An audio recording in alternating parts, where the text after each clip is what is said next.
Welcome to the Tech Egg. Don't get scrambled. Enjoy the video. In this video, I will show how to replace a Jeep Grand Cherokee rear wiper. First, make sure you have a new wiper blade and a small flathead screwdriver ready. Begin by gently lifting the wiper arm away from the rear window until it locks into an upright position. Now, look closely at the base of the wiper blade where it connects to the arm. You will see a small tab there. With the wiper arm lifted, take your flathead screwdriver and carefully insert it into the small tab you just located. Gently pry open this tab to release the locking mechanism. Once the tab is open, you can slide the entire old wiper blade straight off the arm. Pay attention to how the old blade was oriented. This will help you install the new one correctly.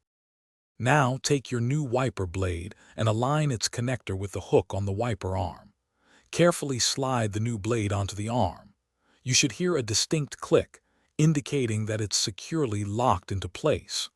Once the new blade is attached, gently guide the entire wiper arm back down until it rests properly against the rear window.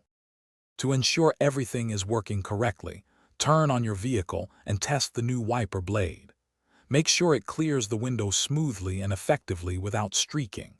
Remember to regularly inspect your wiper blades for any signs of wear, such as cracks or tears, and replace them as needed for optimal visibility.